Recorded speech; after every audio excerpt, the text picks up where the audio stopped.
So how do you set the same wallpaper on both your lock screen as well as home screen on the iPhone? Let me show you exactly how it would work, and if you're new here, subscribe and we can get into it. So, of course, the best way for me is not through the settings, but when I swipe down on the home screen, I get to the notification center, which is also the lock screen, and I can just hold down on it as such and swipe all the way to the right until I get to this add new page. So there is the plus button and we can create a new wallpaper pair. And the way that it works is that at first we start with the lock screen. So you can choose it to be whatever you want.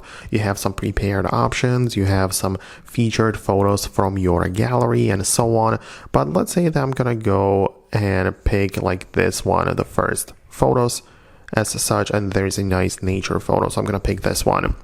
And this is obviously for the lock screen, so we would have that. But when we click on add, you can see that we have some options.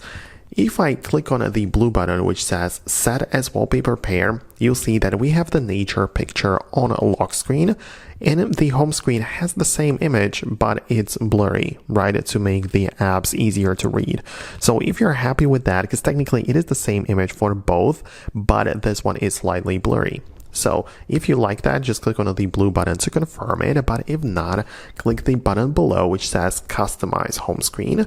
And now you can, for example, remove the blur as such, and we have literally the same image on both the home screen behind the apps as well as lock screen, as you could see before. So that's the whole point of this. That's like the easiest way to make that work. Just hit it done, and that's how you'll be able to save it. Of course, you can switch to some different places, but now it is going to be done like this, and you can see that the same wallpaper is in both places.